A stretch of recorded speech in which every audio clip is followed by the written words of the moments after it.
Welcome in, YouTube, to the Dawntrail tank role quests, where we help Loazenikwe, and I already forgot his name, and I just finished recording him and saying his name a bunch. Anyway, we help them with whatever problem it is that they need help with. Don't forget to like, comment, and subscribe down below, and let me know how you're enjoying these videos. Look forward to eventually the healer role quest, the DPS role quests, and I think that's the magic caster role quest. Yeah. And then you can catch me live on Twitch at twitch.tv/CalebGames here, where I stream Mondays, Wednesdays, and Fridays, starting between 9 and 10 a.m. Pacific time. Love you, YouTube. Let's get on over to the gameplay. Let's get the role quests unlocked, see what those are like. Arilith, I was wondering when you'd be along. Not a moment too soon, either. I've got an urgent job that needs doing, and there's no one else I'd entrust with it. Of course, you'll be wanting to know the details. It's a long story. So why don't you grab a seat over there? I'll join you shortly.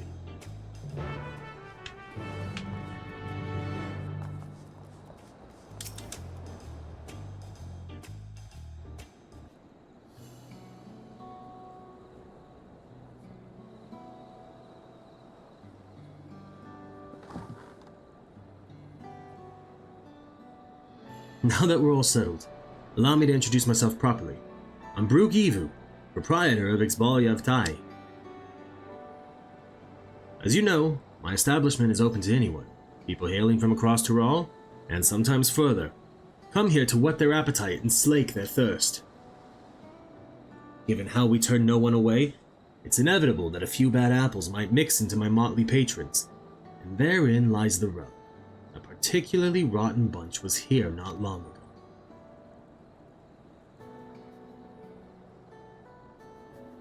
Sitting just over there, in fact, and having a conversation most foul. Okay. Thank you all for coming here, so far from your respective homes. That's a mammoth.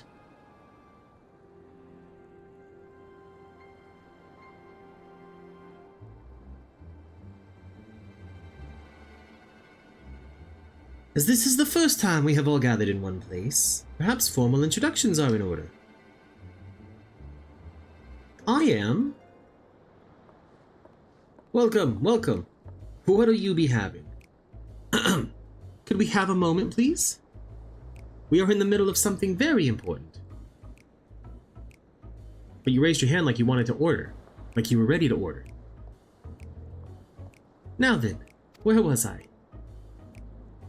Ah yes, I am Apyahi. If you are sitting here now, it is because I have personally invited you to the Passage of the Unbound, my secretive, villainous order with ambitions to sow discord throughout the world. Villains do not often call themselves such. Nor do secret orders have their meetings in places where all eyes can see. Okay. What do you know? Your snide remarks only ruin my carefully constructed atmosphere. If I had time to think of a suitable slogan, you would understand that words are everything. But I digress. I invited you all here for one reason. To throw the world into a mire of chaos, and then watch its nations crumble. What else would we call ourselves if not villainous? My only interest is to punish all who have dared to mock and belittle me. So long as I can achieve that, you can call me whatever you like. The rich, the powerful, the mighty, all shall be crushed under the weight of my ire.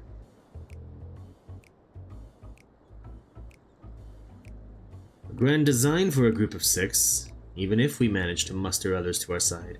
There's a limit to what we can accomplish. I regret to say you are right. At present we are bound and powerless. That is why, in order to raise our fists against our oppressors, we must find the strength to shatter our shackles. And in so doing, we shall become unbound. Like the birds soaring up above, we shall take flight and spread our wicked wings, staining the azure skies black. Okay. But sometimes skies become treacherous with clouds, and even birds must rest. You speak of finding strength. Is that why we are here? To look for it? If so, then I pledge my age. My aid. With newfound might at my beck and call, I shall win adoration known only by a hero. Your eagerness is heartening, and you are correct. The tools to make our goal a reality lie in Tural. Across this continent can be found certain artifacts which possess untold power. Look at the smirks.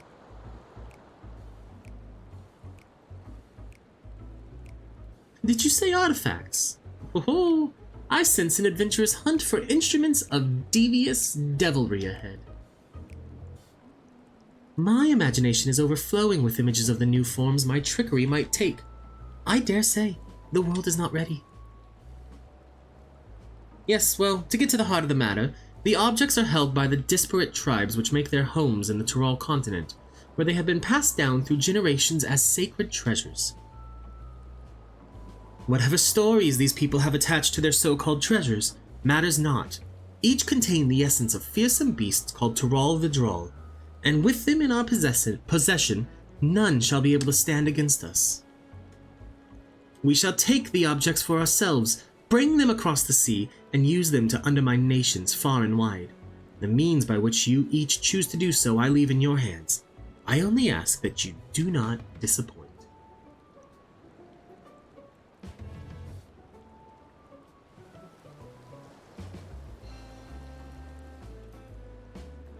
I take it there are no questions? Then let the passage of the unbound open unto the world.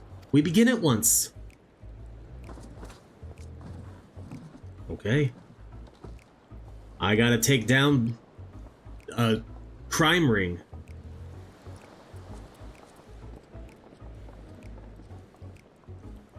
They didn't order a single thing. Well, of course they didn't.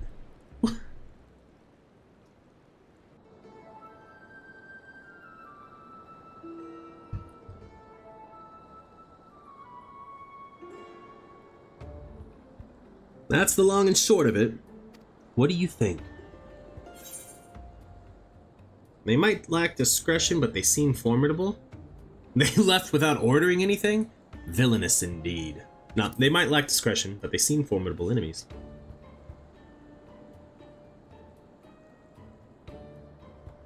Of course. We had a duty to report what we heard to the Landsguard. We did, but it didn't make a damn difference, because soon we learned those unwelcome guests had teeth. Not long ago, one individual from a remote tribe came here seeking help recovering a stolen relic. Then another came with the same story. Then another, and so on. By the time we realized the passage of the Unbound was a real threat, they had one and all made their way across the sea with their ill-gotten gains. Each tribe has sent one of their own to recover what was lost, but being in strange lands, they're at a disadvantage. That's why I've been looking for someone who knows every corner of Eorzea and beyond. Well, believe me, buddy, you came to the right place. Now, I know you've business in Tural, or else you wouldn't be here in the first place. But if you could take the time to hear Ral Majun out, you'd be doing a service to many who could really use a helping hand. Oh, the Hrothgals are also adorable. But also, like, this seems like not a get to it when you have the time, Arilith. This seems like a come and do it right now, please, for the love of everything.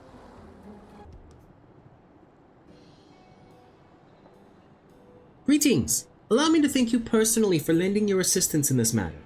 We've been quite desperate for someone suitable. Greetings, Ral Majun. At the risk of becoming a daily nuisance, I must ask, have there been any developments you might share? A nuisance? Why perish the thought? You've come just in time, in fact. None other but the vaunted Arilith has agreed to aid to the search. Finally, a fortunate turn. So long as our sacred treasures are in wicked hands, our home shall know no peace. To say nothing of the danger they pose to other nations. If these thieves really do intend to stir up chaos across the seas, then you had better depart on the next ship. But before you do, it might be proper to introduce you to those who have come to Tuliolo in search of aid. Loazenikwe there comes from a village far to the north.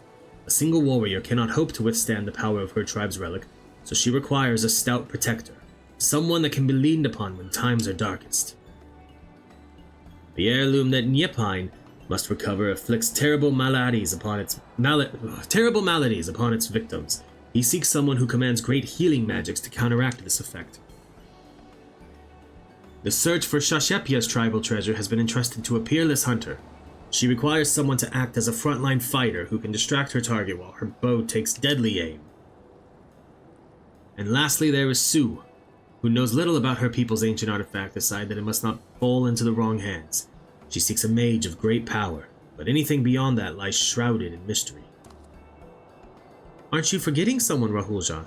Your crisis is just as pressing, even if you won't say so yourself. Rahulja hails from the further south than even Mamuk, and has traveled many days and nights in search of someone who can strike down their prey from afar. It's the only way to escape the effect of this village's treasure. Did I get that right? Indeed, indeed. I do get so forgetful in my old age. Thank you, Ral Najun. 5 tribes, 5 stolen treasures. All are waiting for the aid of a brave soul. Hopefully that can be you, Arilith.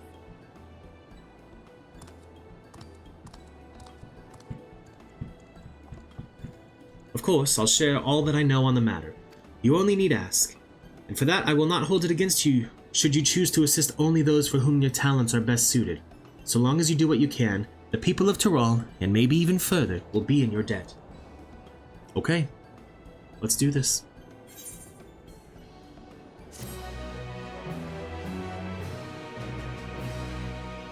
You have gained access to the role quests for Dawntrail. Yep. The narwhal beckons. The young woman gazes into the horizon with a troubled expression. Oh, hello. Judging by your attire, you must be the traveler from across the seas. Then I suppose Brooke Evu has enlisted you to our aid.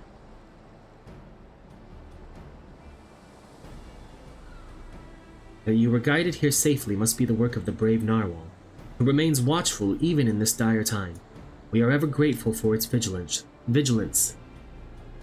My name is Loazenikwe, and I hail from the northern reaches of Jacques Tyrol, where even our breath freezes when caught in the chilling winds. Our people revere a Tyrol Vidral of the narwhal, whose essence rests in the cradle of the sleepless, our most sacred treasure. Through fathomless depths it swam without rest, protecting its home from any who would do it harm. Legends tell that the narwhal could place the burden of its fatigue upon another, and thus was able to maintain its vigil night and day. So too can any who possess the cradle lull a person, willing or no, into a deep slumber, all while avoiding the need for sleep themselves. Interesting. Needless to say, such power could cause untold harm in the wrong hands.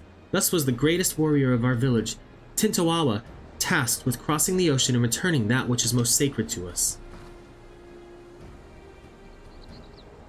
I'd have joined him, but I feared I would only be a burden, so I remained here that I might find someone to send to his aid. Tentoawa has ever rushed bravely and blindly into the thick of things, leaving me behind to watch and worry. But if there's anything I can do to help him, even a little, then I must. Brooke Evu has done well to send you to me. I can tell you are just the woman to temper his more reckless tendencies and keep him safe during his quest. As luck would have it, a letter from Tentoawa arrived shortly before you did. It seems he discovered that the thief made their way to a place called Ishgard. While I don't doubt his prowess, even Tentoawa would be rendered helpless before the narwhal's lullaby. Please, could you follow him to Ishgard and find him before he does anything rash? I won't let your treasure be misused. Thank you, Arilith. I knew that Narwhal would guide a brave protector to our side. Tentoawa sails to an unfamiliar place, but despite his hasty nature, he'd doubtless spend time gathering information about his new surroundings before planning his next stop.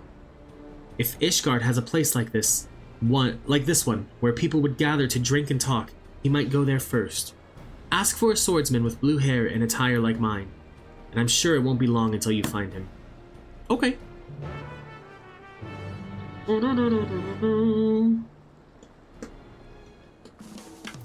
To Ishgard. Foundation. If it isn't Arilith, what'll it be? A lad from the western continent. Well, I can't be going around gossiping about the comings and goings of my customers now, can I? That's a quick way to empty a tavern. But I suppose, since you are you, I can make an exception just this once. A lad, much like the one you described, walked through my door not long ago. Was asking anyone whose ear he could bend about some stolen narwhal or some such he was after. Usually you buy someone a drink before interrogating them, but not him. Nobody knew what he was going on about, but he was determined. Asked where else in Ishgard people might gather to flap their lips. So I told him to head to the Jeweled Crozier. If you leave now, I reckon he'll still be there. You'll know him when you see him. Trust me. Okay. I trust you.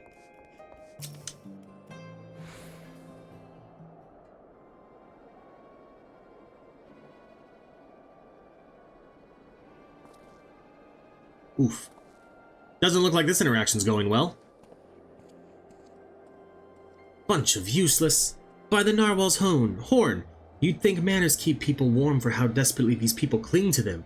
And here I'm trying to rid their city of a thief.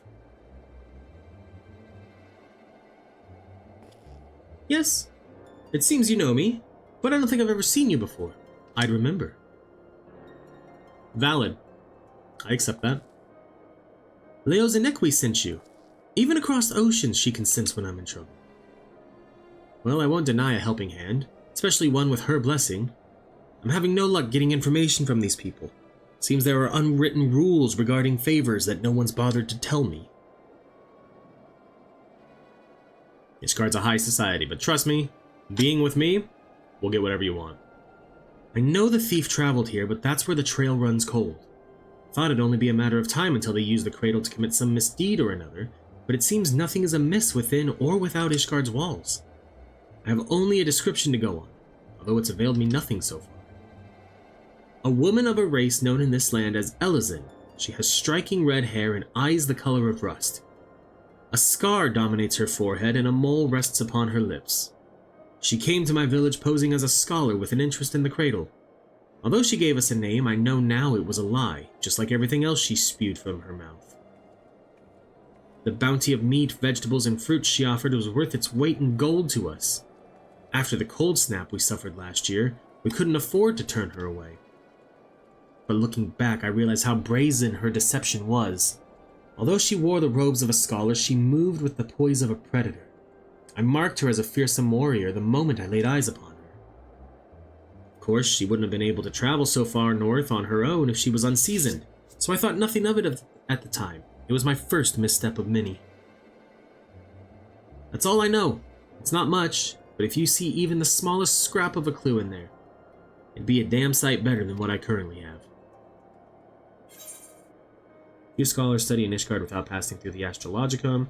If she feels even an ounce of guilt, she would seek penance at St. Raymonod's Cathedral. That's not going to happen. A skilled sword would be known among the knights of the congregation. Knights, was it? I suppose that's what you call those deadly-looking fellows clad in steel? Yeah, you may be onto something there. But where would you find one willing to speak? I know a few. At their barracks near the tavern. I know the way. I'll meet you there.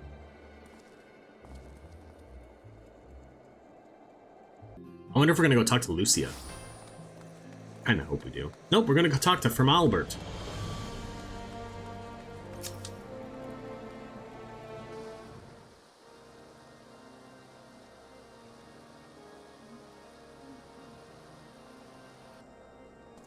Why, Mistress Initari, what brings you to the congregation?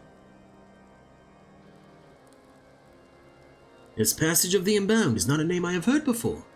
But if one of their number has brought an artifact of great power to Ishgard, we would be ill-advised to suffer their presence. We shall act on this information at once. If there is aught that would threaten the peace, then it is our duty to root it out. Consider the knights of the congregation at your disposal. Thank you for hearing us out, truly. Now, does anything about the description we shared ring a bell? An Elizin woman with red hair and eyes the color of rust. Wait, You said she bore a scar on her forehead, yes? And a mole? No, it could not be. You know who she is? Well, such information is usually privy only to those within our order. Pray understand my hesitation. What? Weren't you listening to anything we told you? She's too dangerous to be left alone. This isn't the time for secrecy. I know I'm a stranger in your city, but I can't stand by while innocent lives might be at risk. If you can't trust Tentoawa, then trust me.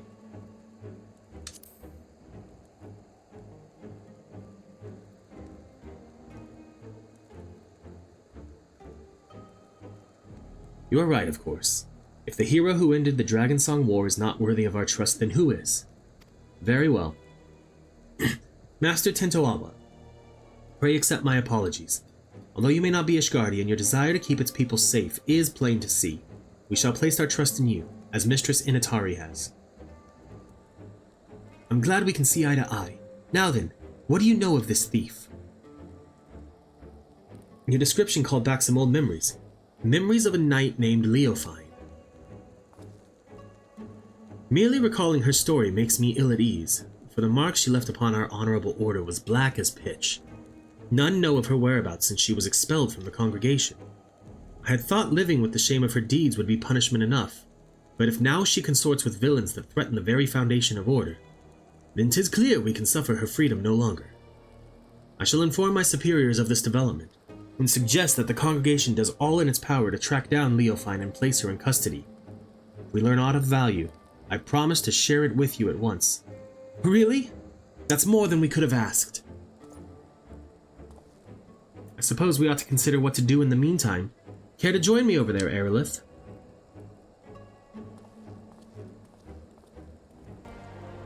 So we have a name, Leofine, a former knight of Ishgard. That means she knows how to hide herself in this city well. Grasping about at straws won't get us anywhere. My own unfamiliarity does little to help our chances. We have no choice but to wait until the knights discover a lead. Nevertheless, I intend to spend every waking moment learning more about this city and its workings. As for you, I only ask that you be ready to move at a moment's notice. Till then, be well. That's the next level. 92? Okay. Yeah, let's just do it now. There you are, Arilith. I've been walking Ishgard's streets whenever I've been able, and I've taken to searching for any sleeping people. You see, the land I'm from isn't much warmer than this, and people know not to tempt fate by dozing off in the open air. Even those blind with drink manage to find their way home somehow. Figure the only force powerful enough to overcome that instinct for self-preservation would be the cradle, so if we find a sleeper exposed to the elements, we may very well discover Leofine nearby. I can't imagine she brought it all this way just to remain idle. It's a tedious prospect, but we need to scour every back alley and shadowed walkway before anyone catches something much worse than a cold.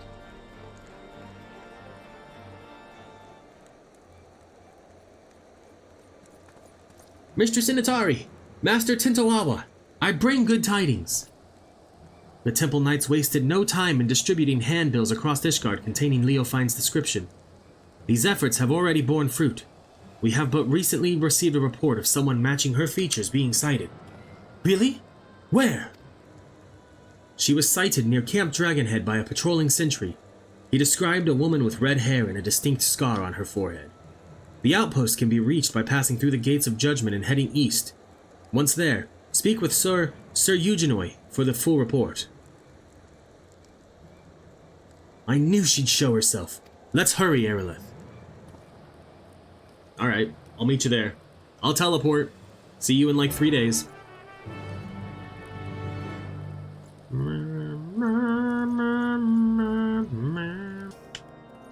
Eugenoi.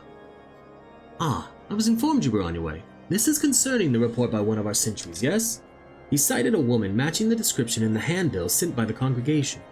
She was heading south along the footpath, but that is all we know. Yes, this is Eugenoi. What?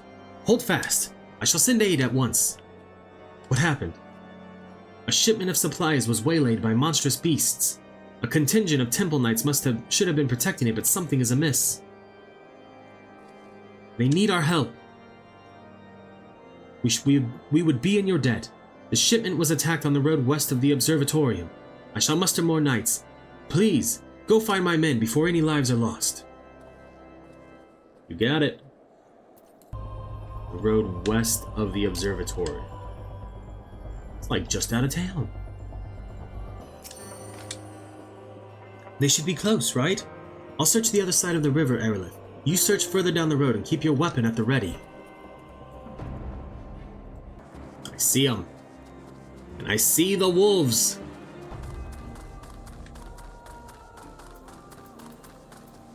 Come here, Jester Jinx. We have a job to do. You are under attack.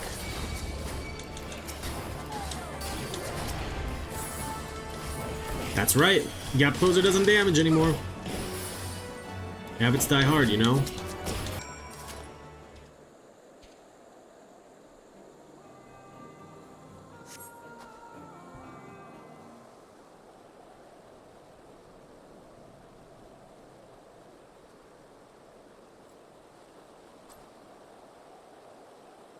You saved us! We were almost...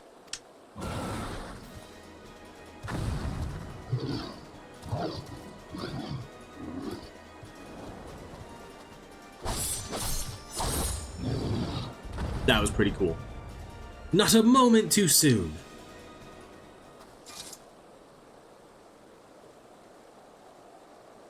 The wide eye watches eternal, and eternal is the sleep it bestows.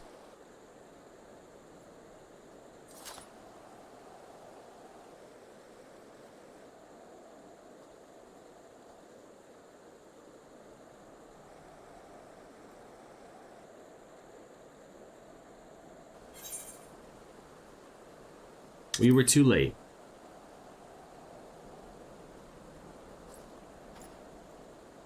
No, they're not. Ah, just look. They're asleep is all.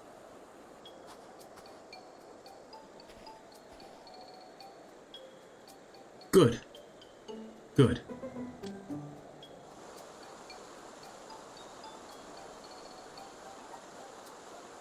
Our trusty chocobos suddenly became unsure on their feet, and the wagon toppled onto the side of the road. There was nothing for it but to fix the damage on the spot.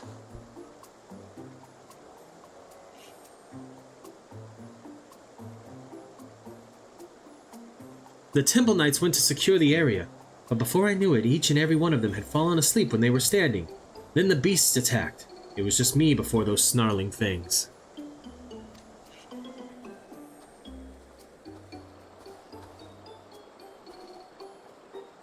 Time to wake up.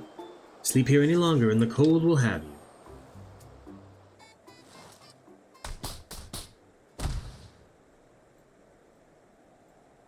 Ugh, what happened?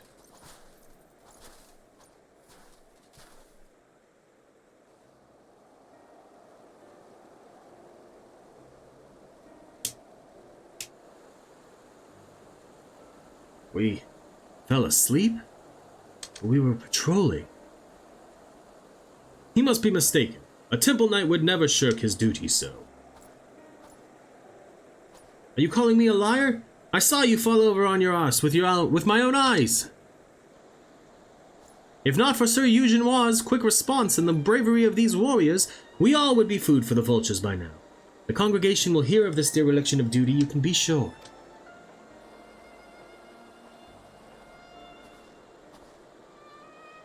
Now hold on just a moment. They aren't the ones to blame. A sacred relic of my people was stolen, and... now isn't the time. Sorry. Forget I said anything. Whatever dizziness overtook the chocobos seems to have passed, so I'll resume my journey once the carriage is repaired. Assuming my guards are quite refreshed, I believe we can make it on our own.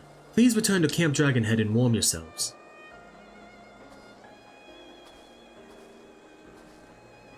It's no coincidence that the giant birds and the two guards took leave of their senses around the same time.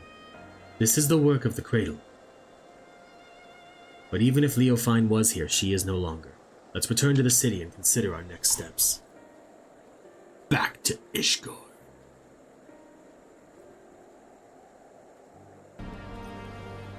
We have received the report of the incident near Camp Dragonhead. Two of our own, sleeping on duty.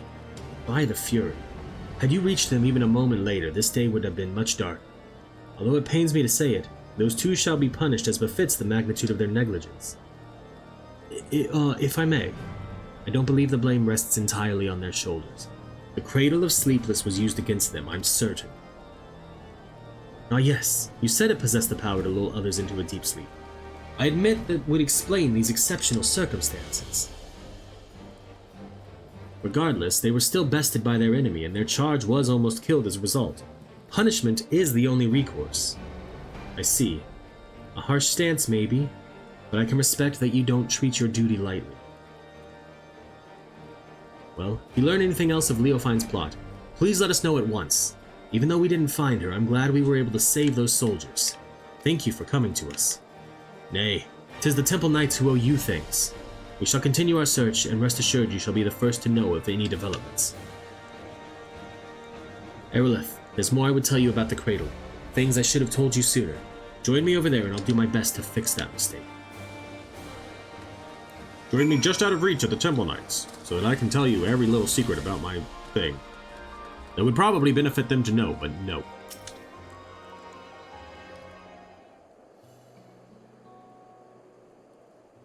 Now, you've seen with your own eyes what I've only been able to describe. The Narwhal's lullaby can put even hardened warriors into a restful slumber. They may as well be defenseless as a newborn babe, but even with such power, my people have never used it to attack our enemies.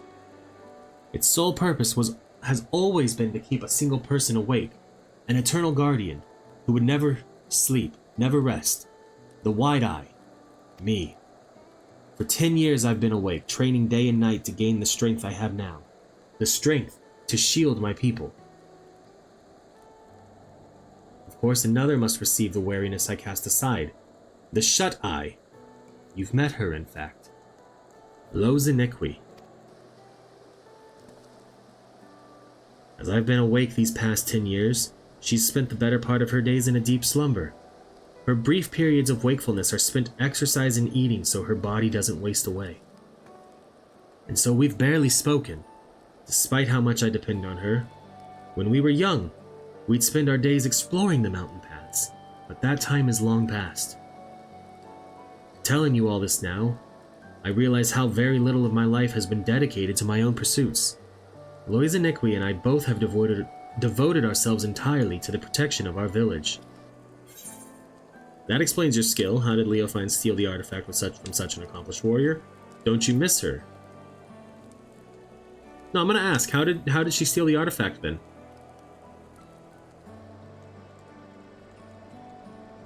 Well, about that. No, I've no excuse.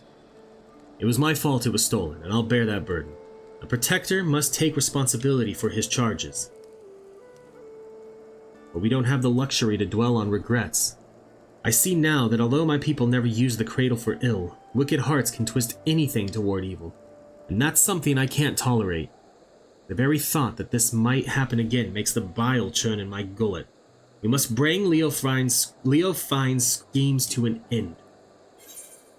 Okay, then do it. Do that we shall.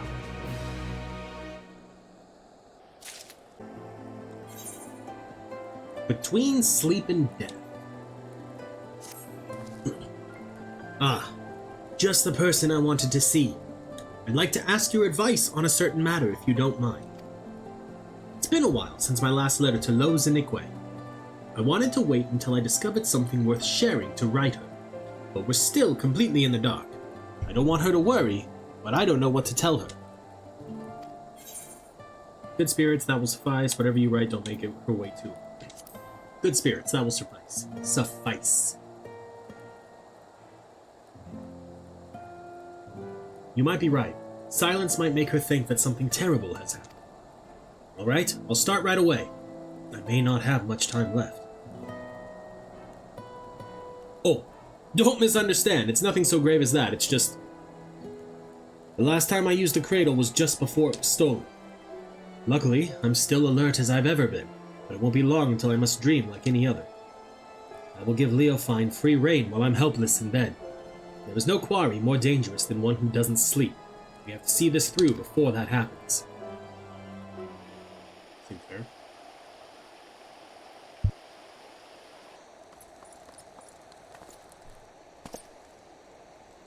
Mistress Initari, Master Tentoawa, we have received reports that several groups of temple knights have fallen afoul of what can only be your stolen artifact. Several? Let me guess. They were all guarding someone else. You would be correct.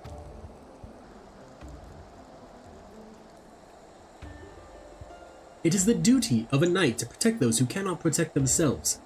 If we fail at even that most basic function, then our honor means nothing. As if the incident near Camp Dragonhead was not shameful enough, and the knights in these most recent attacks were left in quite compromising positions.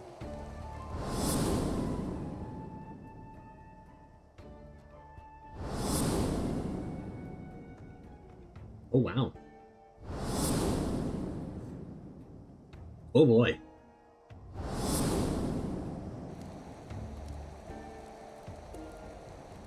Yet the weight of embarrassment is trifle compared to the guilt we would bear if any innocent came to harm. The Fury was merciful in that respect, but we would rather not see these incidents repeat. Still, while the Temple Knights must work to repair their reputation in the days ahead, 'tis a far cry from bringing Ishgard crumbling to its knees. Truth be told, the methods of this passage of the Unbound leave me mystified. But Leofine was cunning, if nothing else. Till we can discern her true motivations, we have little recourse but to wait until she makes a mistake. Perhaps she gets her jolly seeing people humiliated. She may be testing the limits of the artifact's power. That seems like the actual correct answer.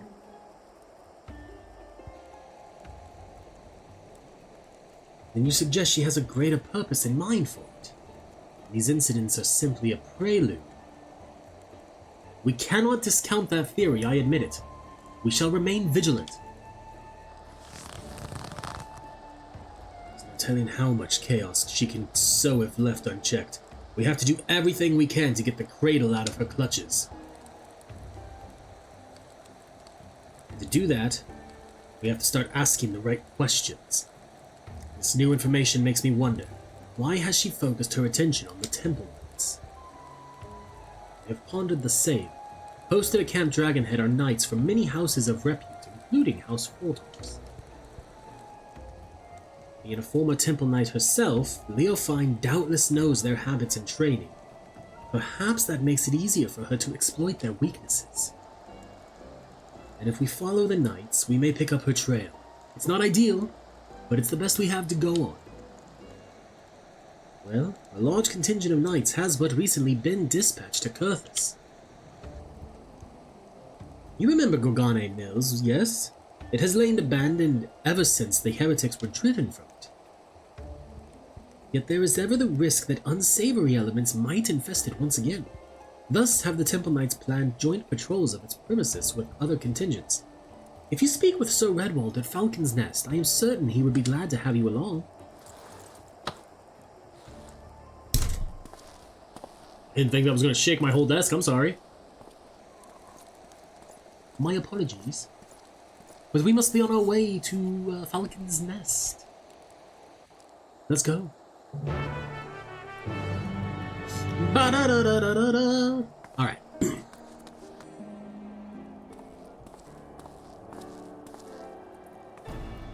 Is that Mistress Initari I see? Of course, you are ever welcome in Falcon's Nest. Yet I believe I do not know your companion. Indeed, whispers of the Temple Knight's humiliations have reached us even here. Falling asleep while on duty, I dared not believe the stories, but it seems there was truth in them after all. They fell asleep, true, but it wasn't their fault. We suspect they fell victim to an enemy wielding a powerful artifact. The rumors fail to mention anything like that. If it can lull even trained warriors to sleep, then we must treat it as a serious threat. Nevertheless, if one knight falls, another is always at the ready to take their place. So long as this artifact cannot put an entire regiment under its spell, I believe we are well positioned to combat it. Interesting. The idea of your allies falling in battle doesn't seem to disturb you at all. Where I hail from, a single warrior is responsible for the safety of his entire village. Make no mistake, do not doubt our allies' mettle, and we mourn every loss. Yet each man and woman here knows that if they must quit the battle, another sword just as fierce will take their place. To know that an ally is at your back would allow you to fight with abandon. You believe this Leofine might take interest in our activities at Gargane Mills, yes? The party has already left, accompanied by a group of temple knights. Your suspicions are correct. They are at risk. I would ask that you follow in their tracks and ensure they have not fallen victim to foul play. The mills can be found to the north, just across the Black Iron Bridge. The party should be arriving there soon, conditions permitting. We have to reach them before Leofine does. You got it. We can do that. If you're wondering why I'm not wearing a headset, it's because this morning has been technical difficulty after technical difficulty. Tried to stream so I could stream this. But my OBS cannot connect to my stream account for some reason. So, that's fun. Ah, yes. Where we found Ice Heart. We're too late. They're fast asleep. But Redwald gave the impression there were more. These knights must have been the lookouts. We should awaken them, but keep your eyes peeled for Leofine. I'll rouse these ones, Arilith. You search that building yonder. Okay? Oh, the memories of this place. Once again, we're going downstairs. Who the hells are you? How'd you get past the guards? I'm coming!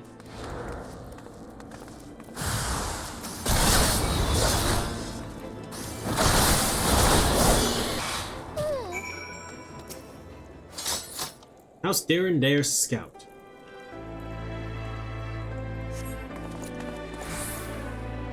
It's you. Think the fury you arrived when you did. Those things struck when our backs were turned. Assumed the Temple Knights were protecting the entrance, so I wasn't as cautious as I should have been. Were they killed? Sleeping? I've heard the stories of those, but I didn't think they were true. Whomever is behind this, I'm sure they didn't count on you showing up. But now we shall tend to our wounds and then finish our inspection here. Mistress Initari, I ask that you join the knights outside and wait until we're finished.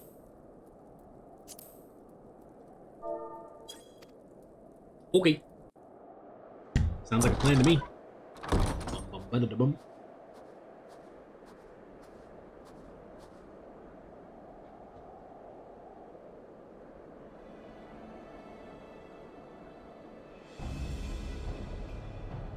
She's here.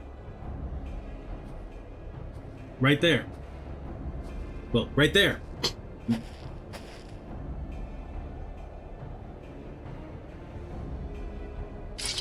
Oh, she looks smug. Ah, as I thought. Just when I was becoming bored, I sighted a familiar face among those slumbering knights. I simply had to come and make sure it was you. You finally found the courage to show yourself. Hand over the cradle now and I won't kill you. She just flat-foot jumped.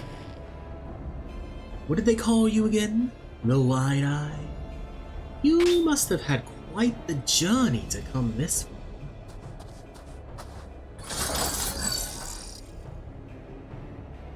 I'm gonna change his accent here because I just realized, I just remembered where he's from. He's from, Shaloni, and they have a little bit more of a southern accent. That wasn't a southern accent, but I'm gonna try and go to a more southern accent. Be careful, Arilith. That... What? Hold on. I don't know what that was. That wasn't southern either. I gotta think now. I'm gonna try to think of a southern line that I've heard.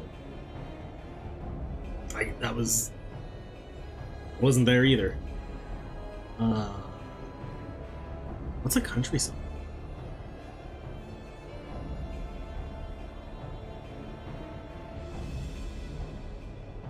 I am drawing a blank so badly right now.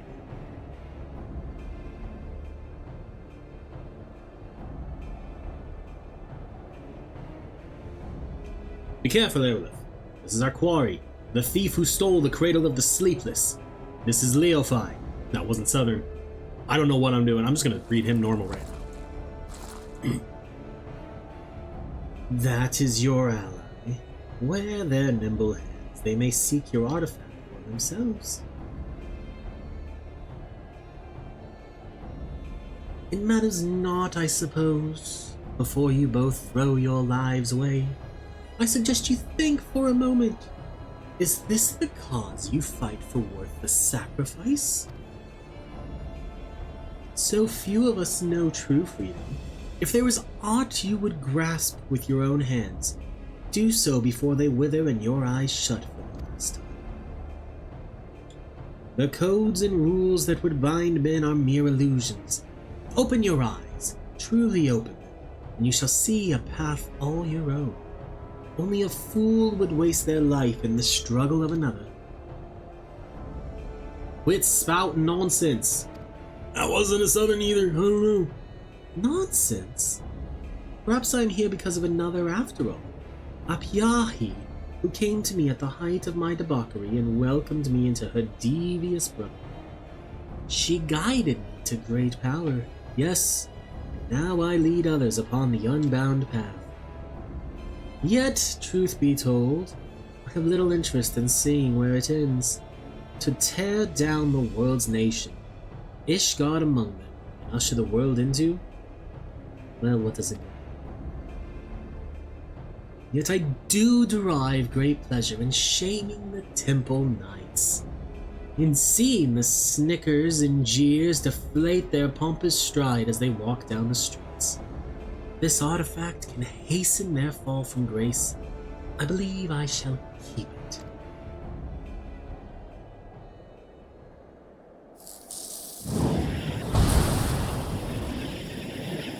I know the path I walk, the one that leads to your downfall. And I won't abandon it. I'll take the cradle back. Then I'll... Well... Uh-oh.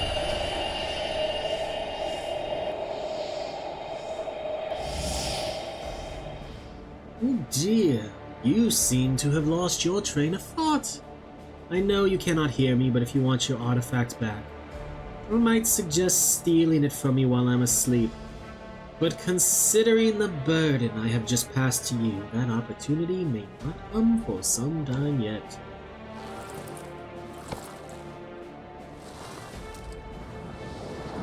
Why, I feel absolutely transcendent to think the shackles of fatigue weighed so heavily.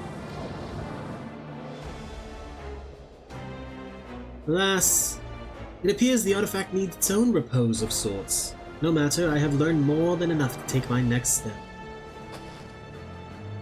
See to it that this lot is disposed of. 'Tis the least you can do for the freedom I have given you. Bring it! I'll fight you all. There isn't anything I don't know where I was going with that sentence. It was somewhere.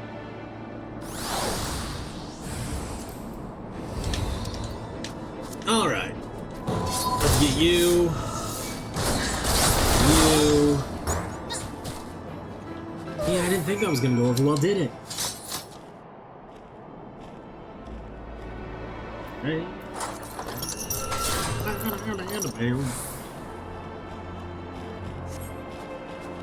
Try as you might to rouse Tentoawa. He seems completely detached from the waking world.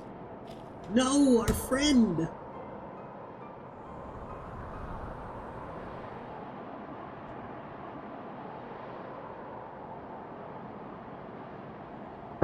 Whoops.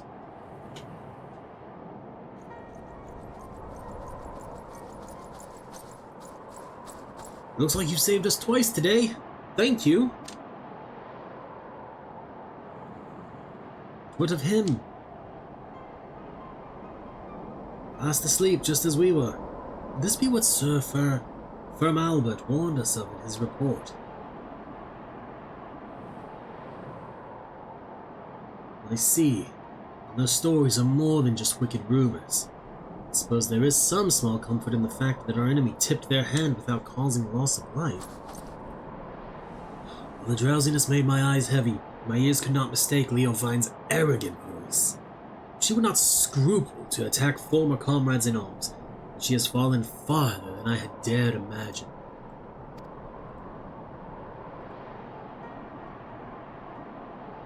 Yet we bear them blame for allowing her to get the upper hand, and in so doing put innocent lives in danger, and a black mark on our order. It's only thanks to you and your companions' efforts that the snow was not stained red this day. At the very least, allow us to carry him to the congregation. Our work here is done, so we shall accompany them as far as Falcon's Nest. Arilith, pray return to Ishgard and look after your friend. Okay.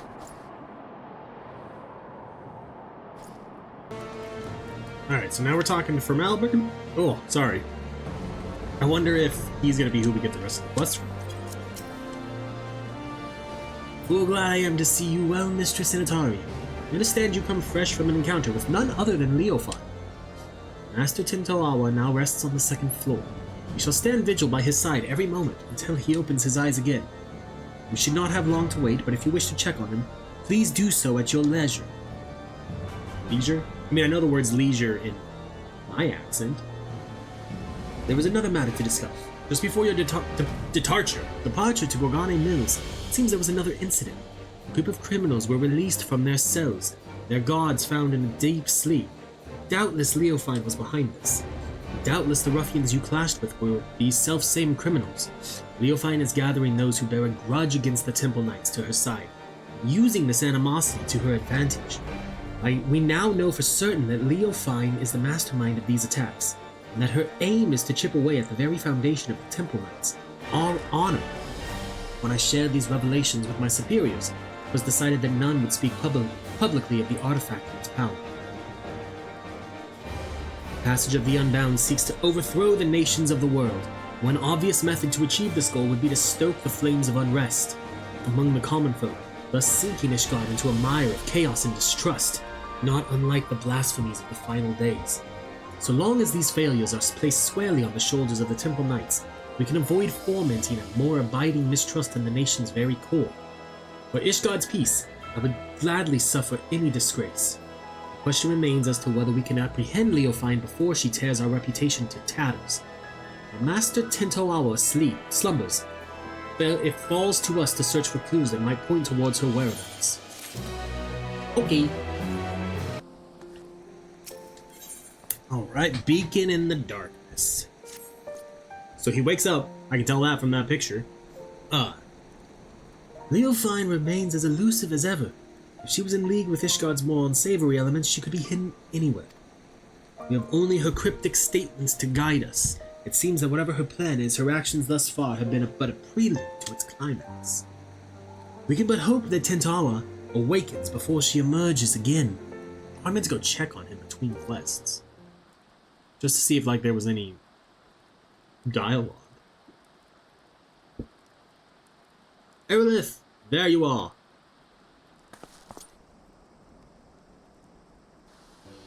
Oh, wrong voice. Horribly wrong voice. I'm so glad I found you. I was starting to think I was in the wrong city, but that narwhal guided me true. Oh, you must be the maiden Tentoawa mentioned. You hail from the same village, yes? I am from Albert, of the Temple Knights. 'Tis an honor to meet you. Ah, Tentoawa wrote about you in his letters. I am Loazenikwe, and the honor is all mine. And the honor is all mine.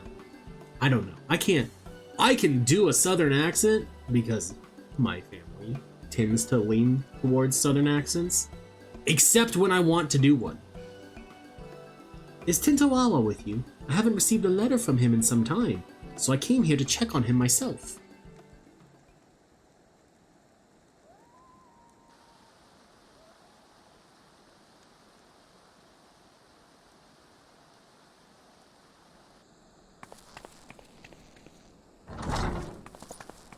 Let's go.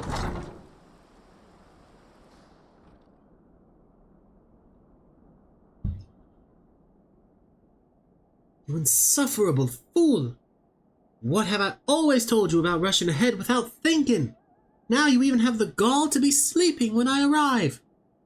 You promised you'd write to me.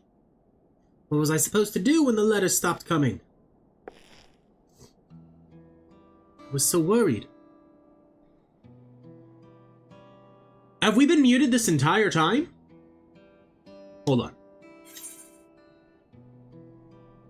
I'm gonna do something probably crazy.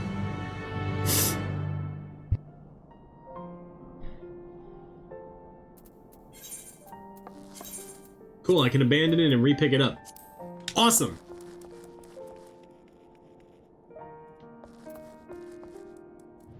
Which once again puts him to sleeping and we can't interact. Okay. Does he say anything about him? Nope. Okay. Well, let's go back out there and re-pick it up because apparently my microphone was... I wonder how long it's been muted. God, I hope it wasn't muted through the end of the last quest. You insufferable fool! What have I always told you about rushing ahead without thinking? Now you even have the gall to be sleeping when I arrive? You promised you'd write to me. What was I supposed to do when the letter stopped coming? I was so worried.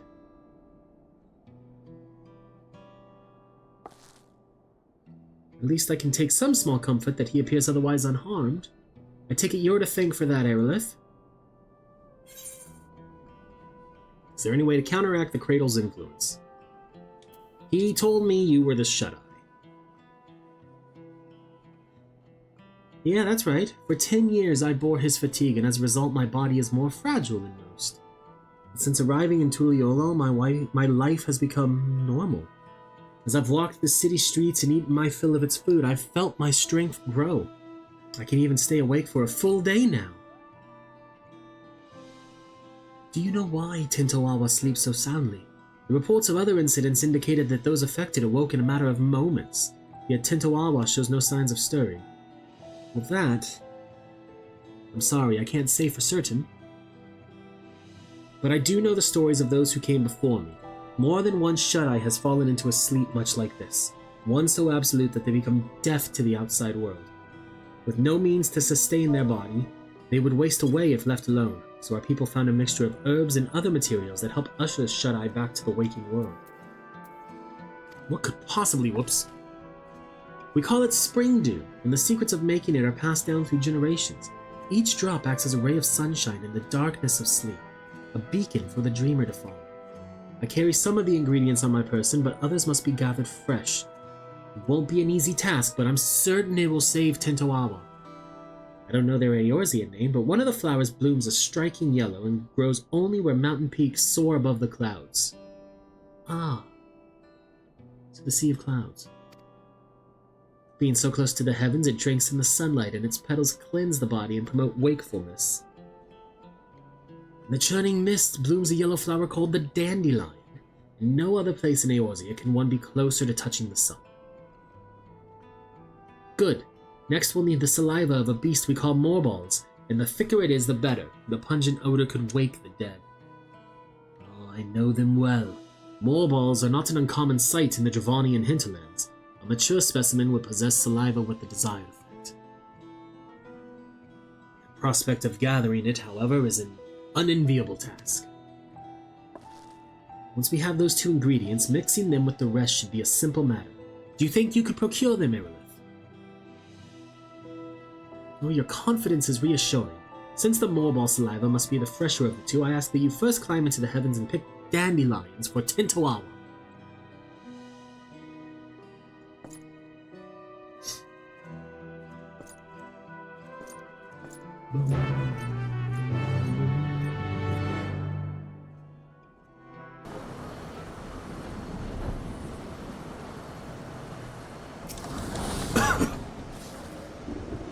I love the tilting effect they added to mounts.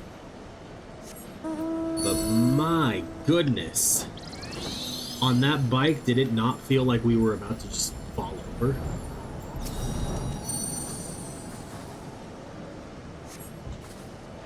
Sun-drenched dandelions shine in almost golden yellow. Now for a much more gruesome task. Venture to the Dravanian hinterland. Licks alive, mouth full-grown mold. Okay, to do that, we're gonna go to Idleshire. Like, watch this tilt.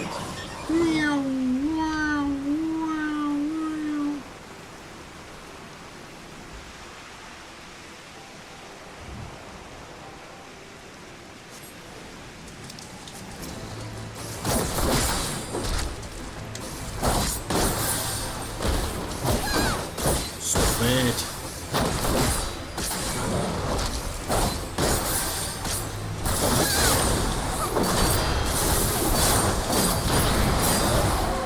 There we go.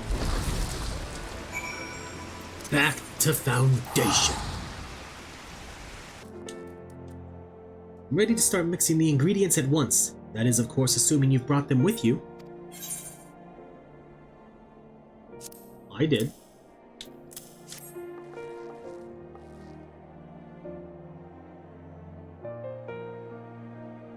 These are difficult to acquire at the best of times, so I thank you for gathering them so quickly. I shall get started immediately.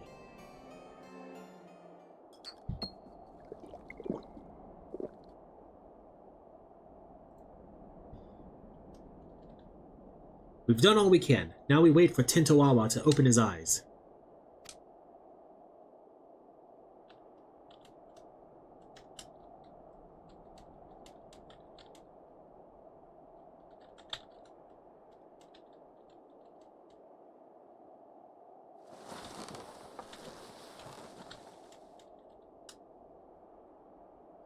Huh. Where am I?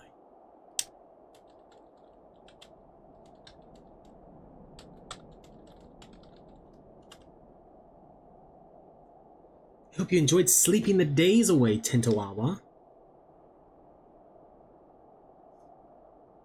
And I'm glad you're finally awake.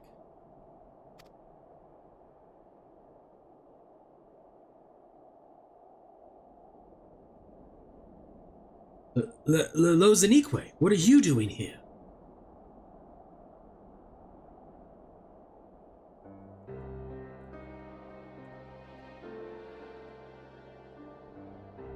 I see.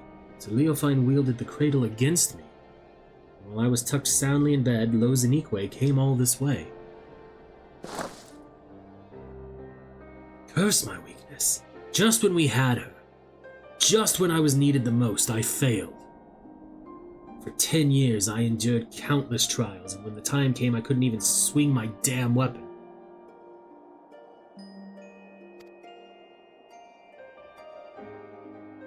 It's not your fault, Tentoawa. If anyone's to blame for what happened, it's me.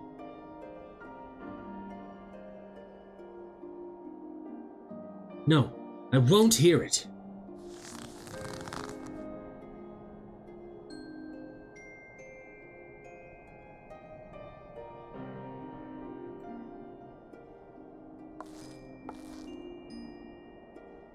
As you may know, Leofine won our trust by posing as a scholar traveling the width and breadth of Tyrol.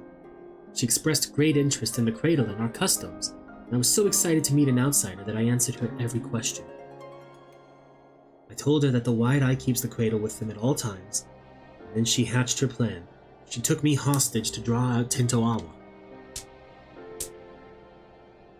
Loazenikwe was sleeping. Leofine snuck into her chamber and held a blade to her throat. I had no choice but to give her what she wanted, the cradle of the sleepless.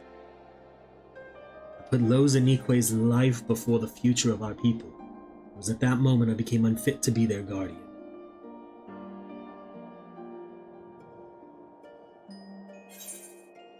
Once we get the cradle back, all will be forgiven. Loazenikwe is one of your people. Protecting her was your duty.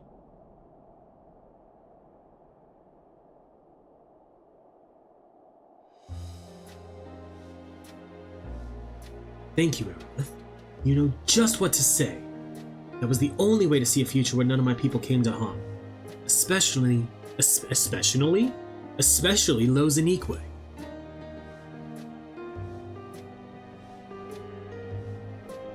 Even without the cradle, you're still our guardian.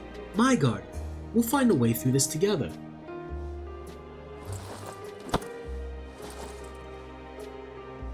Seeing you in such high spirits lifts my own.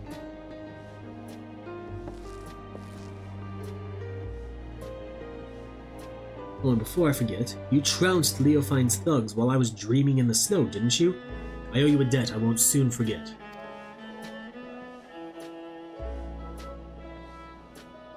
And I wager that debt will grow larger before we pry the treasure from Leofine's clutches. But whatever it takes, I won't stop until she's answered for her crimes. I blend in very well, like in this darkness, and it kinda sucks. The lighting is atrocious.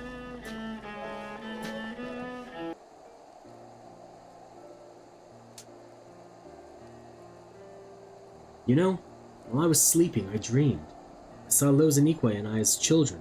Nothing particularly interesting happened. We just whiled the days away without a care in the world. I'd forgotten what it was like to dream. It was pleasant. I can remember wanting to stay there, to never open my eyes again. But of course, the moment I gave form to that thought, I opened them and Loazenikwe was there.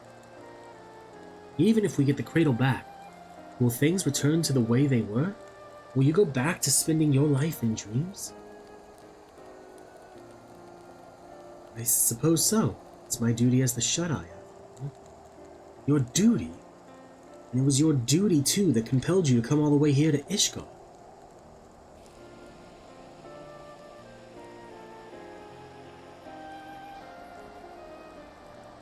But no more.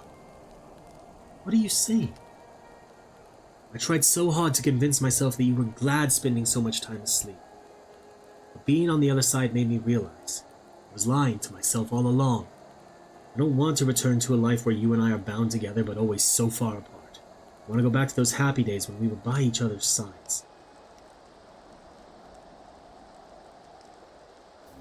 I guess what I'm saying is, there's a different path for us. I want to find it. I want to walk it with you. That's adorable.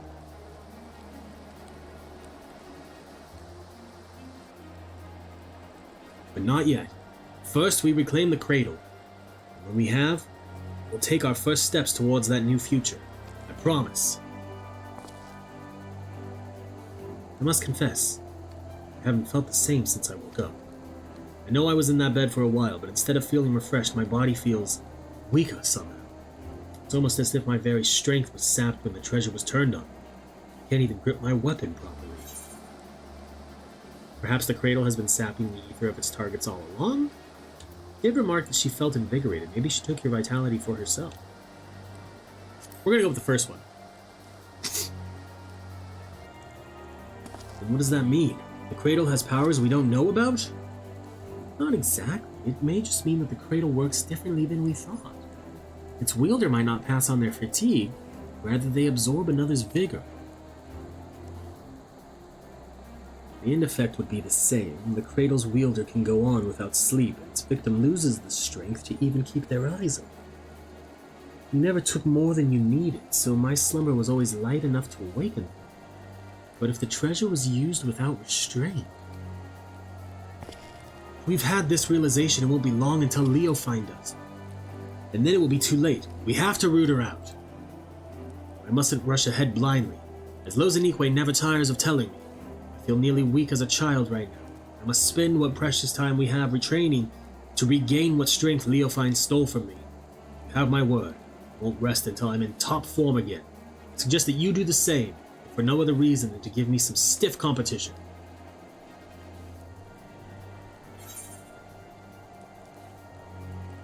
Okay.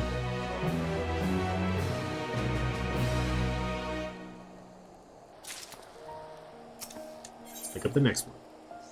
Awakened, not stirred. Is that a pun on shaken, not stirred? You're looking strong, Arilith. While I'm not my old self yet, I'm feeling better by the day. Still, there's much work to be done. I need to be even better than I was before if we're to have any hope of catching Leofine.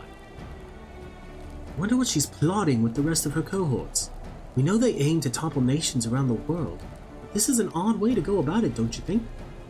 Why haven't her misdeeds in Ishgard extended any further than the Temple Knights? We've pondered that same question. Our best guess was that as a former Temple Knight herself, she chose them because she knows how to exploit their weaknesses. She's using her knowledge as her weapon, and we need to equip ourselves likewise. If we can learn more about her, we might be able to anticipate her next move. Good plan. But I have to A good plan, but I admit I have no idea where to start. Should we ask from Albert? I already have. He said that while he never knew her personally, the knights in her old squadron might be able to shed light into her past. Some of them even now patrol the city. From Albert was a great help in telling me where they might be. You've been busy, Loazenikwe. Whoopsie. Well, I can't remember the last time I was awake this long. I didn't want to sit around until I got tired again. We're all the better for it. Since you've gathered the information, it's only fitting I should do the legwork. Just tell me where those knights are and I'll speak with them. Gladly, but Ishgard is still an unfamiliar city for both of us, right?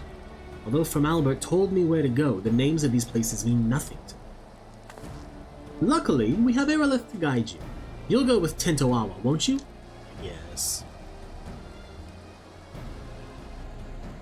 I knew we could count on you. Alright, take note of these locations. Okay.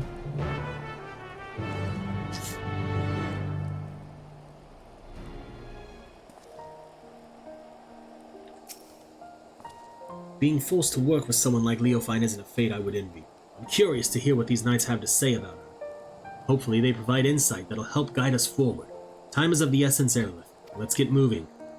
He's now accompanying me? Yeah. Keen-eyed Temple Knight. Do you require aid? I must keep watch, so forgive me if I don't engage in idle chit-chat. Leofine. For her I can spare a moment. I don't suppose you know why she was expelled from the Temple Knights, do you?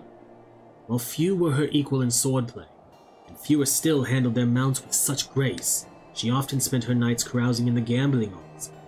It was after such... Oh, interesting.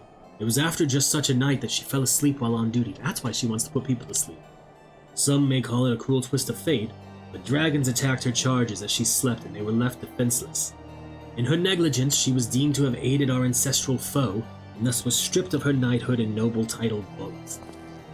Knights falling asleep on duty, a story that's become all too familiar. Given what happened, I've no doubt she came to fear sleep, yet now she has conquered that weakness and she wields it as a weapon against us. She may even believe herself to be beyond the reach of mortal danger, yet she's only deluding herself, and in time she'll be made to answer for her deeds. What do you have to say here? Discuss the statue of Saint Rainet. I've heard that the people of Ishgard revere a warrior god, but here is a statue of a flesh and blood knight. I've never seen such a thing. My people make no figures of depictions of our departed, fearing that such objects would keep them from finding their way to the next world. The only idol we keep is the cradle of the sleepless, and thanks to its blessings, a wide eye has always watched over us. So our reverence is devoted solely to the narwhal. It's enough that it guides our people safely to the next sunrise. Okay, it's pretty cool. All is quiet. Even so, I must remain vigilant. Leofine, a name spoken of in hushed whispers now, but many have forgotten her strategic genius. She had a singular talent for achieving victory in battle by whatever means necessary. Genius, maybe, which is too dense to see how her actions would cause Ishgard to collapse. Given that her group seems relatively few in numbers, assault on Ishgard is unlikely. Rather, I think her aim is to chip away at the people's trust in Ishgard's foundation, and by the absence of a few vital bricks bring the whole nation tumbling down. The thought gives me worry. Even now, representatives from Ishgard are preparing to visit Oxundu in the Sea of Clouds. If anything were to go wrong, it would be a grievous blow. It would be a grievous... What? I said the word fine. It would be a grievous blow to Ishgard's reputation. As we saw at Falcon's Nest, certain elements that oppose our nation see friendly gestures as a chance to spark conflict. Given recent developments, Sir Handaloo has been debating whether the visit is a wise choice. Interesting. Then our other knight we had to talk to was back near where we started. So we're gonna teleport back. Courteous Temple Knight. Now this is a rare privilege. What business could the savior of Ishgard have with a humble knight? You want to know about Leofine? Well, many temple knights come from common stock, but she was different. Despite what she became, Leofine was born of noble blood. Even so, she often made mock of Ishgard's customs and responsibilities that bound the conduct of noble families. Doubtless, she yearned for freedom all her life. Her ideal of it was. Although her deeds caused her to be expelled from the Temple Knights and summarily stripped of her title, she may have actually desired it. If she hated it so much here, all she had to do was leave. Here she did leave, for a time at least. Now she's in league with a group that aims to plunge the world into chaos. A selfish heart like Leofine was sought out to aid in this plot. I shudder to imagine how wicked their leader must be. Well, we have a general understanding of what drives our adversary. Stories that paint a picture of a rotten, conniving soul.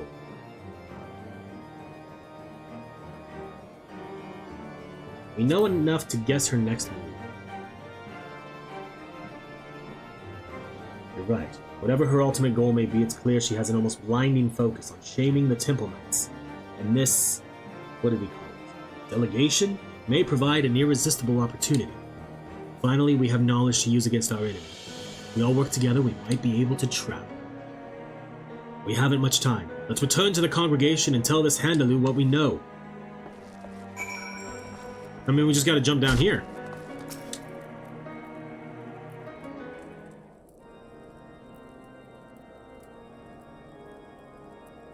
You are ever welcome to at the congregation, Arilith. I am well apprised of Leofine's wicked deeds, and your efforts to flush her out have been much appreciated. And this must be Master Tentoawa, who crossed the ocean from Tural. I hope you have recovered from your ordeal. I'm better than ever. Apologies for taking up one of your beds for so long. Please, no apologies are necessary.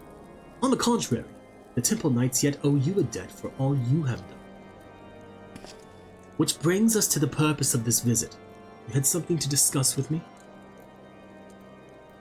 I did. I see. You and I had the same doubts. The delegation to Oxzundu would be an obvious target for Leofine. I was but recently debating the wisdom of moving forward with our plans. As you know, all of Ishgard falls under the protection of the Temple Knights. As such, it is only meet that we maintain and strengthen friendly relations with our neighbors. The delegation in question is tasked with deepening mutual understanding of each of our unique cultures. Sonu Vanu, chief of the Zundu, was most eager to host. Yet so long as the specter of Leofine hangs over our order, I fear visits abroad are unwise. Should any of the Vanu come to harm, our relations could be damaged irreparably. As we have no way of knowing if Leofine has caught wind of our plans, I am of the mind that postponing the delegation may be the most prudent course of action, for the safety of all. The Zundu will be safe under our watch. That's right. Arilith and I won't let anyone come to harm. As long as you warn the Vanu in advance, they shouldn't hold the actions of a rogue against you. If they're truly your allies, they'll see the wisdom in your judgment. Please, send the delegation as planned. It'll be our best chance to capture Leofine. Yes, your words have merit. Thank you for the sage counsel. You are right. The Zundu would not stand idly by while we suffer at Leofine's hand. In fact, the fellowship between our two peoples was forged when a god assailed their home and was brought low by a great hero, Arilith. We tell the Zundu that she is keeping watch over the proceedings, and I am certain all doubts shall be quelled. Then you'll proceed. Indeed, the time has come for we Temple Knights to reclaim our honor and go on the counter-offensive. I shall bring the suggestion of a joint operation against Leofine to the Lord Commander as soon as possible. Thank you. Together we'll put a stop to her scheme. I first must discuss matters with the others involved before we present a plan to the Lord Commander. Although time is of the essence, I ask that you wait a while until our course is settled.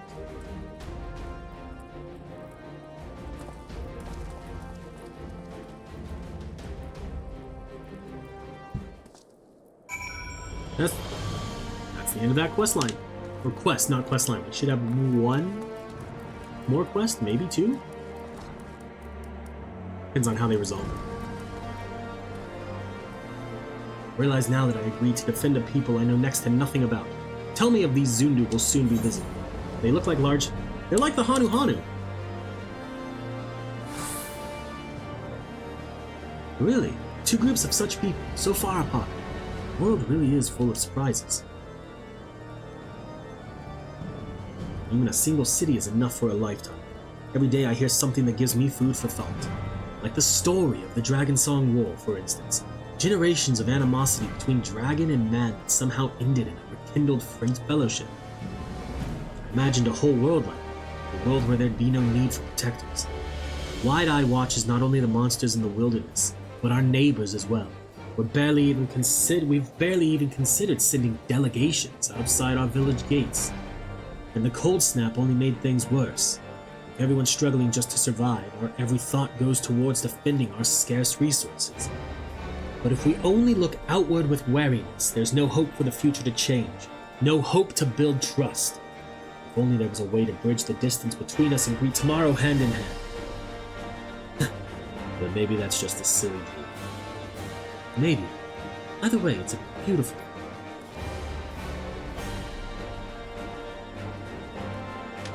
I'm glad you think so. I'll hold that future in mind as I get back to was there always, like, you could see their breath? So that's amazing. And just a subtle detail I've just now noticed. As for you, Arilith, get some rest. If you fall asleep when I need you most, I'll wake you up with a knock to the head. Okay. That seems fair. And what do we get? Alright, 9 materials. Not bad, not bad. Was it options or did we just get? It's probably options. Sir Handaloo still hasn't sent word. I guess the others might not be so enthusiastic about our plan. To them, the cradle of the sleepless is naturally still something to be feared. No matter how much faith they have in your strength, you'd be at Leofine's mercy if she put you to sleep. Honestly, I don't blame you. Not even I imagined our treasure could be used for such evil. In Leofine's hands, it's no more than an indiscriminate weapon. But that means when we get it back, we can turn it into something else. Something no one's ever thought of before. We can find a way to use it without forcing someone to spend their life in slumber. Of course I agree with you, Tentoawa. We have more pressing matters, namely a rogue knight to capture and a treasure to recover. Right. Sorry, I got ahead of myself.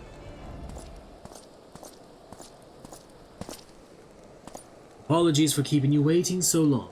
The Temple Knights have finally reached a decision concerning the delegation to the Sea of Clouds.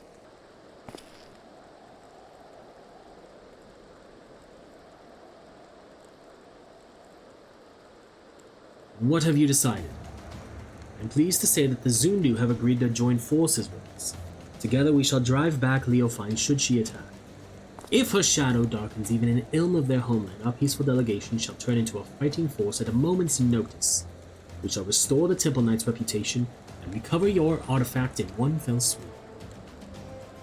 Thank you, Handaloo. We promise to do our part if Leofine shows herself. She won't get away this time. We have but to hammer out the finer details. Once we are ready to depart, the first group of knights shall leave by airship. I would ask you both to make your way to Okzundu as soon as possible, so you may help us plan our strategy. Okay.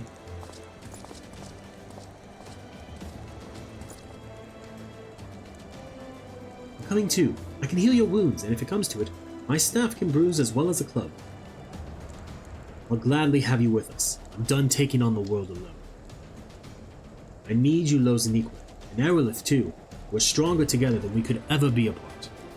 The cradle never would have been stolen if I'd realized that from the beginning, and I want you by my side to ensure I don't forget it. Well then, we better be off. I'm keen to meet this Chief Sonu Vanu.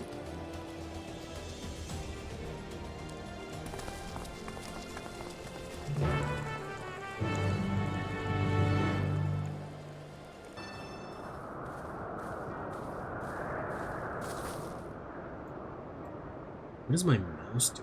Why is it? Honored Netherling, you return to Oxzundu as welcome as the arrival of spring. Sanu knows why you came. Wicked hearts seek to bring chaos to our home, and so the Zundu shall rise to its defense if needed. As the sun's rays chase away the shadows of night, the sun drop dance shall keep the tendrils of sleep at bay. Chief Zonu Vanu, it is an honor to meet you. I'm Tentoawa, and if the sun drop dance is as invigorating as you'd say, I'd love to see it for myself. The Zundu shall dance before Ishgard's warriors upon their arrival. Brave Tentoawa is welcome to join the proceedings. That was your original intent, right? I see. But to draw Leofine out, it makes sense to pretend like nothing is amiss. Zundu warriors unify their strength through the Sundrop dance, and the sight is so fearsome that many choose to flee rather than fight. Netherling warriors may learn from such an approach. Breaking the enemy's spirit avoids needless bloodshed. Yet all dancers must hone their skills before wild animals first. The Sundrop dance does not fail them at the most crucial moment. It is for that reason our dancers await at the outskirts of Oxzundu for the Netherling's arrival. When the performance begins, it shall draw the attention of all like a roiling cloud coming over the horizon. Watch carefully for any who would take advantage of that moment. After the dance is finished, Netherlings will present the Zundu with Chief Sonu! Netherling's ship appears in the skies like sudden sun shower, hurtling toward Earth. Swiftly it descends, crashing down near Zundu dancers. Ship's markings are Ishgardian.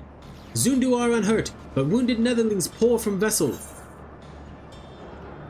The Temple Knights would never harm. Like a lightning bolt in the night, Leofine strikes. The Temple Knights were coming by airship, right? All Leofine had to do was lull the pilot to sleep. She saw right through us, and now we're on the back foot. Great winds can alter even a raging river's course. What matters is to stand strong and move forward, and now we must offer aid to the Netherlings who come as guests. Right, let's go.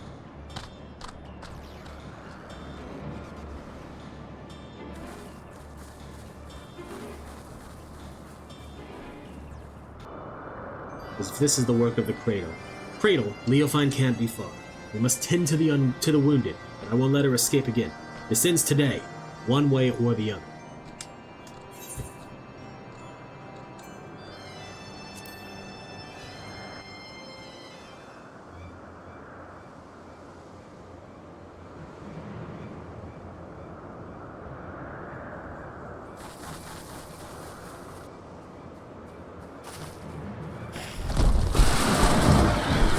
Ooh, that's a nice touch.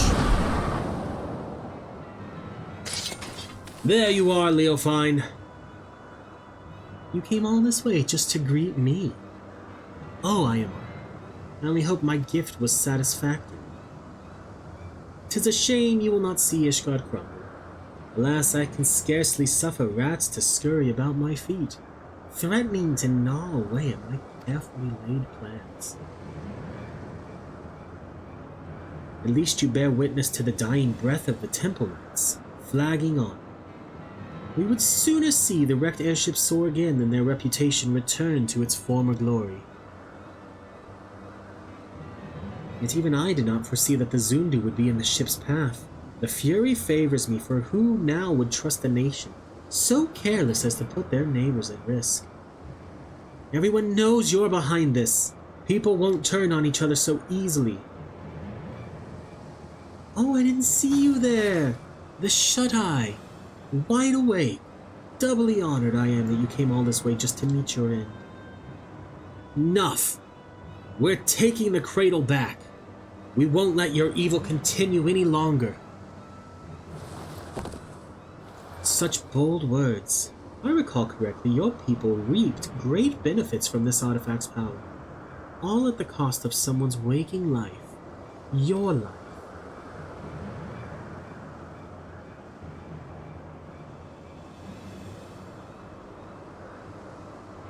Pray, do not misunderstand me. That was not meant to be a denouncement of your people. On the contrary, they have my utmost respect. We are bound by our very nature, no matter how mighty we become. We are slaves to the whims of sleep. Yet this artifact can sunder those shackles and grant true freedom. It makes its wielders stronger and their enemies weak. A perfect weapon, if you'd ask me.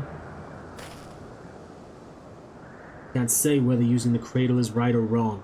I only know that a life lived at the cost of another is no life at all. You're right about one thing. We are bound by our nature. That doesn't shackle us. It brings us together. And whether I'm asleep or awake, as long as Loazenikwe's by my side, that's the life I want.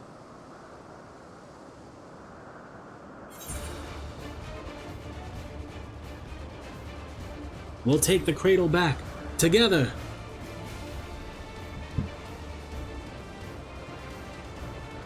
She's exhausted the cradle's power on the Temple Knights. This is our chance. No plan is without its wrinkles, I suppose. Fortunately, I prepare for all contingencies.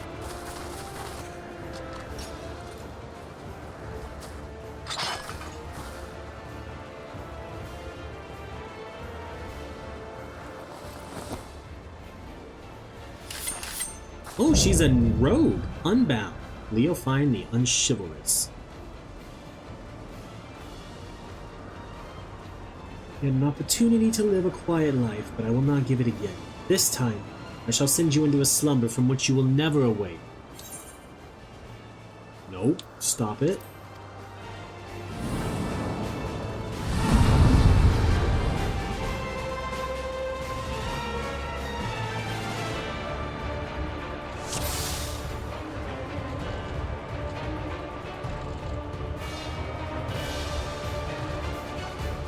Give back the cradle or we'll take it back.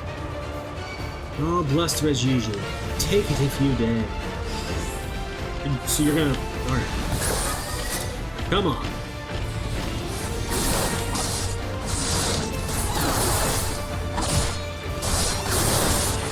Alright, you know what?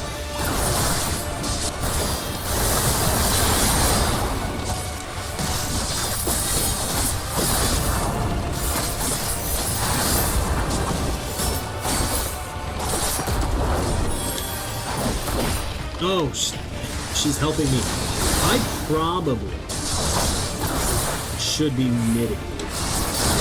But it's...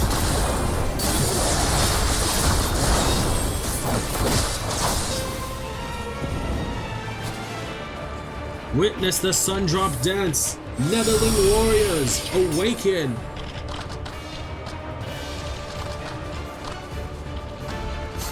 Everyone's awake! Mighty Zundu, protect Netherling warriors. Keep cautious, like Galakat under stormy skies. Now you're all alone. The sins now, Leofine. Why, cursed with incompetence. Very well. Dance with me while I...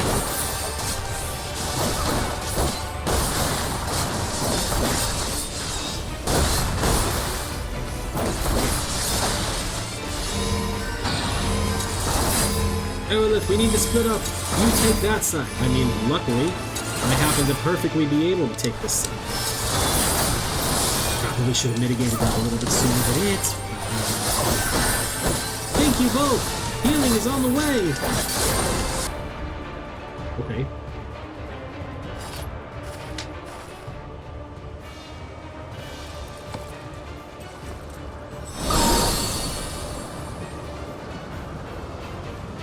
The artifact swells with power.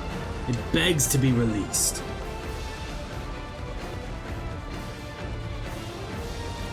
And shut your eyes for the final time. Take a last glimpse of the waking world.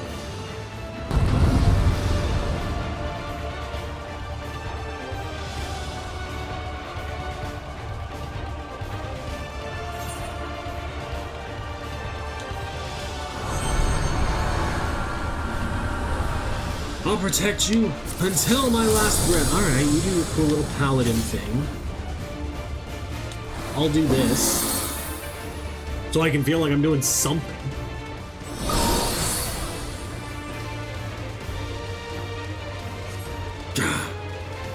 I'm alright. What about Tentoawa? Oh wait, that was Loazenikwe. I think this piece of wood is for protection? Such a cloying sentiment.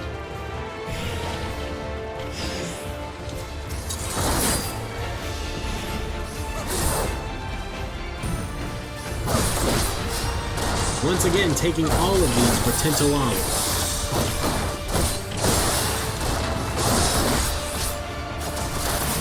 Chucking daggers. I mean, they're dealing 20k. And he's back. Let's go.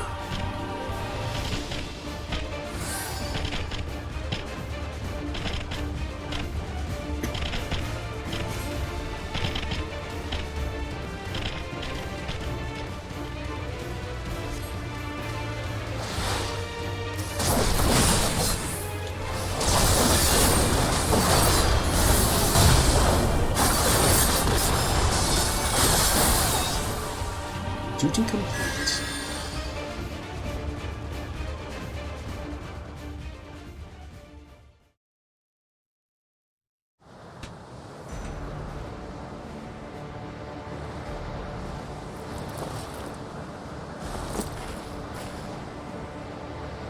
You stubborn.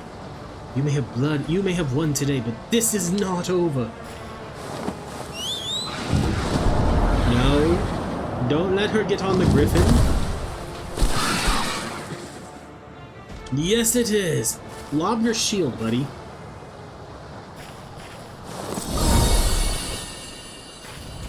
Uh-oh. Oh, no. We just are out. Damn fool. Now.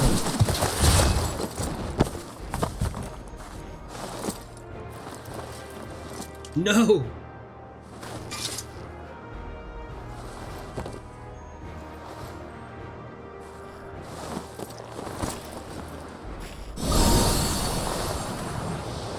Say goodnight, Leo 5.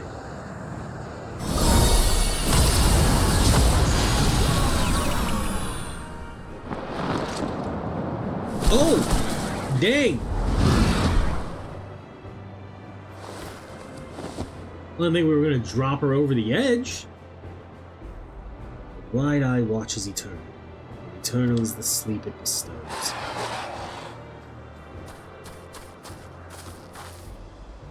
We finally stopped her!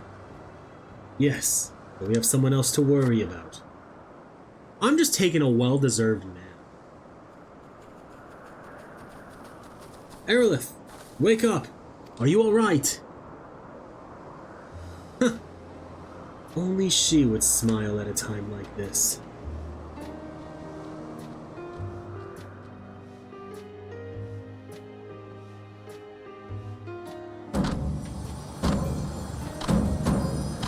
A sun drop dance.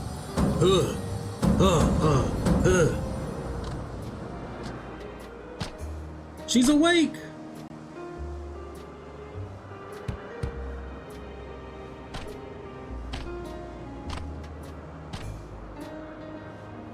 Yeah, I am. And I'm proud of it, too. Yeah.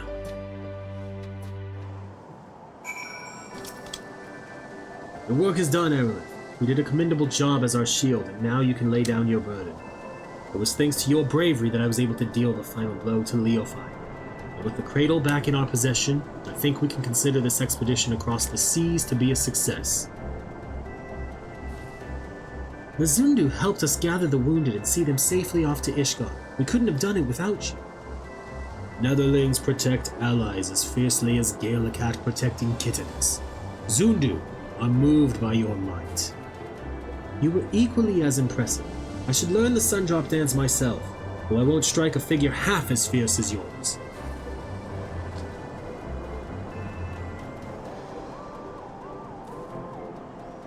The Zundu seem to have everything well in hand, and Handaloo is likely eager to see us. We should return to Ishgard as soon as we can. Okay.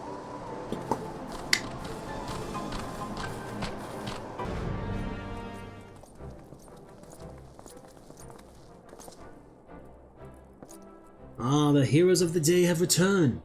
Thanks to your valor, the threat Leofine posed is no more. What's more, not a single life was lost. On behalf of the Temple Knights, allow me to express my utmost gratitude to you all. You don't owe me any thanks. After all, it was my fault that the cradle was stolen in the first place, and ultimately my fault that your delegation to Oxzundu turned into a melee. It may be true that our visit to the Sea of Clouds was far from peaceful, but the bond between the Zundu and the Temple Knights has only deepened through overcoming mutual adversity. Blessings often take inscrutable forms. While we know not whether Leofine yet lives, we do know that she can no longer reach the source of her ill-gotten power, so we have little more to fear from her. With the crisis behind us, the common folk no longer have aught to fear. We will make known the story of Leofine's schemes and the heroes who work to foil them, and in time I hope that trust in our order will be restored. The Temple Knights shall continue to build relations with our neighbors for years to come, relations which shall form the foundation for Ishgard's future. We would be honored if we could count you among our allies in this endeavor. Anything you need, simply call upon us. We'll be there, no questions asked. With that, it's time we returned home. It's been an honor. The honor is ours. We'll be passing through Tuliolo on our way back, Arilith. If you have business in those parts, we'd love to speak with you at Jabal of Tai before setting off. See you soon. Hopefully. Yeah, I'll beat you guys there. I'm just gonna, return. It's a cool thing. Takes me like 6 seconds and then I'm there. Somehow you'll beat me though, even though you're going by boat. Time is a weird thing. It's like a soup.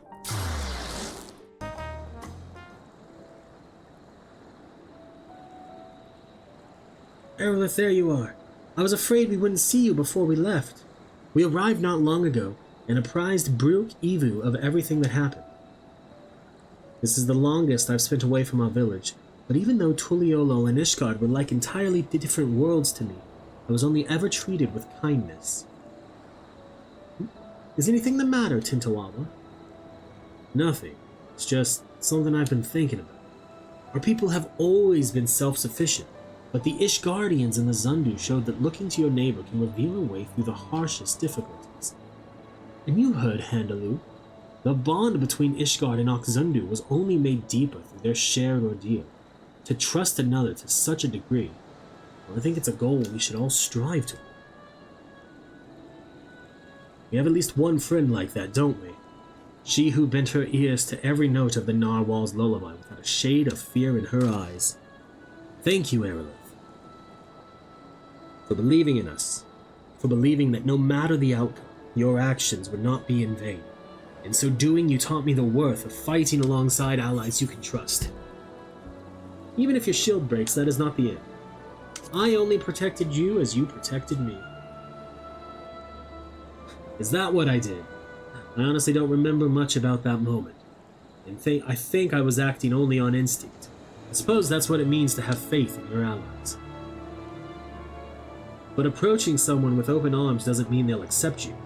The relations between our people and our neighbors have been strained by generations of mistrust, and we must take care to mend them properly. We can do that and learn to look towards the future hand in hand. There will be no need to use the cradle ever again. People can sleep and dream untroubled, and awaken with bright eyes. I want to see those days come to pass. Me too. Then you and I can finally spend more time together. Right, of course.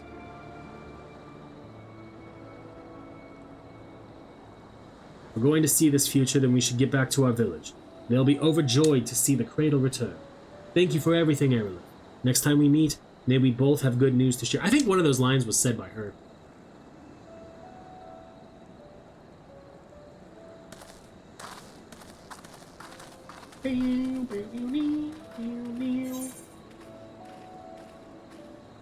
Oh cool, we get all 6 of those material. Awesome. Awesome, awesome. No sleep till Tuliolo. Go sleep down. Bow, bow. Anyway, thank you all so much for watching. YouTube, I hope you enjoyed that video.